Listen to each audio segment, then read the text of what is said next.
ඒතර අදලාගෙන මාතෘකාව සරල රේඛීය චලිතය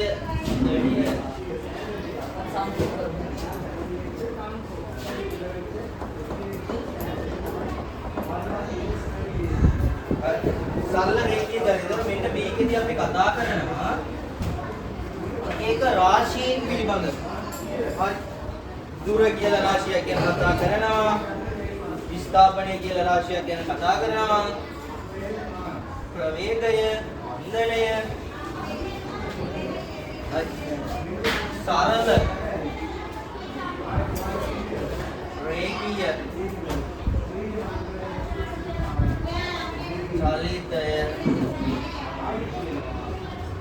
මේකදී අපි කතා කරනවා විවිධ රාශීන් පිළිබඳව. ඉස්සෙල්ලාම කතා කරලා දුර. හරි. ඊපස්සේ විස්ථාපනය ගැන කතා කරනවා.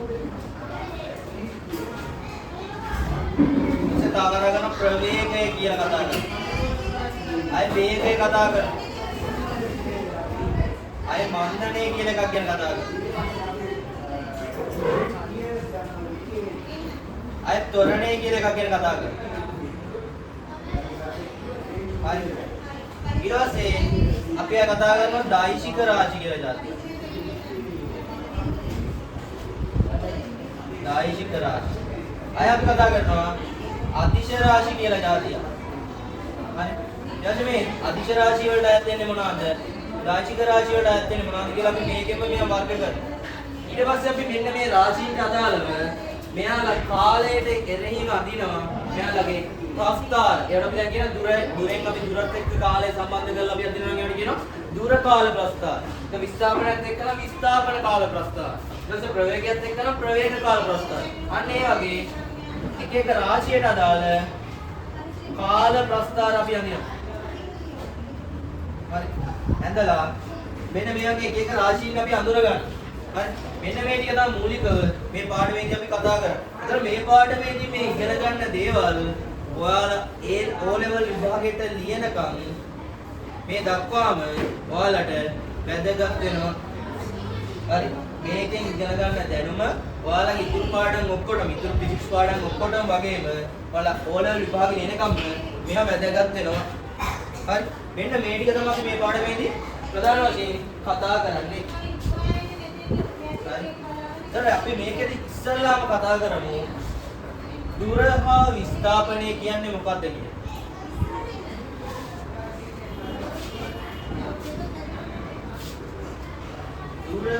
දුර හා විස්ථාපනය කියන්නේ මොකක්ද? මේ දෙක එකක්ද නැත්නම් දෙකක්ද? මේ දෙක අතර තියෙන වෙනස මොකක්ද කියලා කතා කරමු.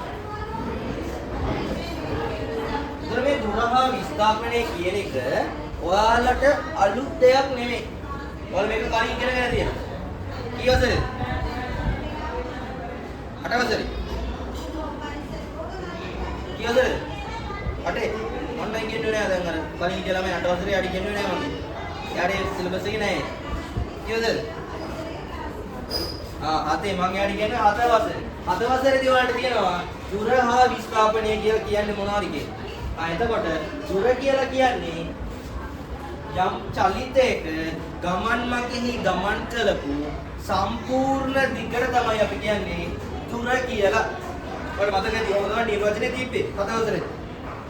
ඊට පස්සේ විස්ථාපනය කියන්නේ විස්ථාපනය කියන්නේ මේ ලක්ෂණ දෙක අතර තියෙන කෙටිම දුරට. දැන් අපි මෙහෙම හිතමු. මේ තියෙන කවුද අපේ මිතුන්ගේ ගෙදර හරි. ඒ කියලා ගන්න.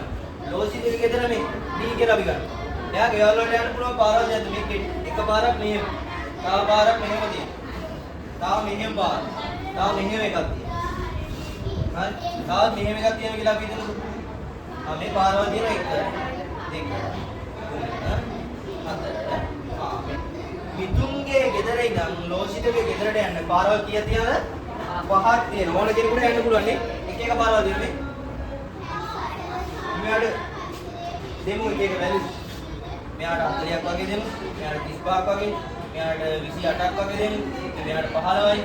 මෙයාට දෙමු අපි 20ක් විතර. කිලෝමීටර කියලා දෙමු අපි. ටිකක්. අපි අත්ලේ ඉඳලා කියන්නේ මොකක්ද? හරි. එතකොට දැන් බලන්නකො. මේ තියෙන්නේ මේ ලක්ෂණේ මේ පාරේ ගියොත් මෙයා මේ චලිතේ ගමන් කරපු සම්පූර්ණ දිග කීයද? කිලෝමීටර් 40. මේකෙදි එතකොට මෙන්න මෙයා මොන පාරේ ගියත් එයාගේ ගමන් කරන චලිතය තුල ගමන් කරපු සම්පූර්ණ දිග තමයි අපි කියන්නේ මොකක්ද කියලාද? දුර කියලා කියන්නේ. එතකොට මේ දැන් පාරවල් හතරක් තියෙන දුරවල් පහක් තියෙනවනේ. 1 2 3 4 5 දුරවල් පහක් තියෙනවා. එතකොට මෙන්න මේ දුරවල් පහෙන් තියෙන කෙටිම දුර නැත්නම් මේ ලක්ෂ්‍ය දෙක අතර තියෙන කෙටිම දුරට තමයි අපි කියන්නේ මොකක් කියලාද? විස්ථාපනය කියලා. ඒ කියන්නේ මේ ලක්ෂ්‍ය දෙක අතර තියෙන කෙටිම දුර තමයි අපි කියන්නේ විස්ථාපනය කියලා. අනිත්‍ය තමයි මේ විස්ථාපනය කියන එක හැදෙන්නේ මොකෙන්ද? මොකෙන්ද හැදෙන්නේ? අපි ගන්න මොකෙන්ද? මේ දුරවල් වලින් තමයි. මේ දුරවල් ටික මේ ලක්ෂ්‍ය මේ කියව දෙක අතර තියෙන පාරවල් ටික තමයි ඔක්කොම. මේ පාරවල් වලින් දිග අඩුම පාර තමයි අපි ගන්න මොකක් කියලාද? විස්ථාපනය කියලා. තේරෙනවද? විස්ථාපනය කියන්නේ එක්තරා ආකාරයක දුරක්ම තමයි. හැබැයි ඒකේ විශේෂත්වය තමයි ඒ දුරේ තියෙන විශේෂත්වය අනිත් දුරවල් වලට වඩා මේ දුරේ මොකද්ද? දුර මොකද වෙන්නේ? අඩුයි. AB කියන ලක්ෂණ දෙක අතර තියෙන කෙටිම දුර තමයි ඒක විස්ථාපනය කියන්නේ. ඒතර දුර කියන්නේ මොකද්ද නිර්වචනය තියෙන්නේ?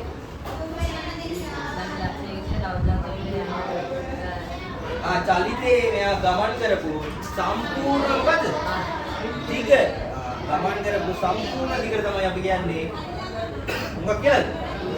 දුර කියලා. එතකොට බලන්නකෝ. මෙයා දැන් ඉස්සලා වෙන්නේ මේ දිශාව. එතනින් මේ මෙහා දැන්. ඊට පස්සේ මෙහෙම යනවා. දැන් මේ බලන්න මේ දුරට විශේෂ දිශාවක් තියෙනවද? මේ දුරට මෙහෙම. හැබැයි මේ දුරට තනි කර වෙන්නේ මේ දිශාවට විතරයි නේ. එයාට නිශ්චිත දිශාවක් තියෙනවා. මේ දුරටත් නැහැ නේ. මේ දිශාව වෙන්නේ වෙනස් වෙනවා. නිශ්චිත දිශාවක් නැහැ. එතකොට තියෙන ඊළඟ ලක්ෂණය තමයි මේ බලන්නකො.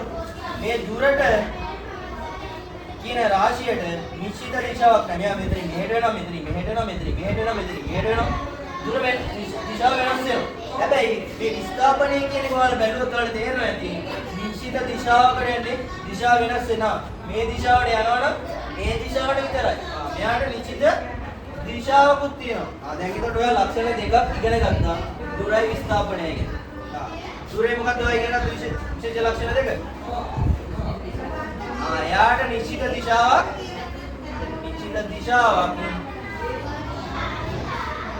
නැද්ද? විශාලත්වයක් නෙමෙයි යාට.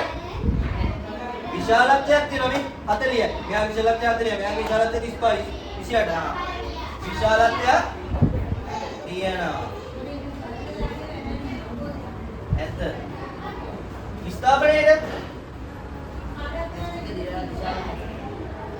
විස්ථාපනයේද නිශ්චිත දිශාවක් තියෙනවා.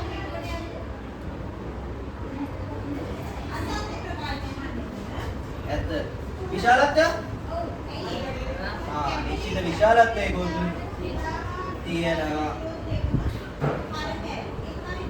අන්න නිශ්චිත විශාලත්වයක් සහ දිශාවක් තියෙන රාශීන්ට අපි කියනවා විශේෂ නමක්.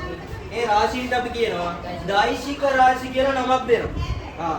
දෛශික රාශි කියලා අපි නමක් දෙනවා. එයාලගේ තියෙන විශේෂත්වය තමයි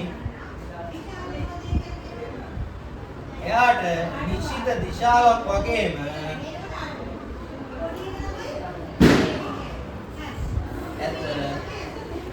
ඒ වගේම නිශ්චිත විශාලත්වයකුත්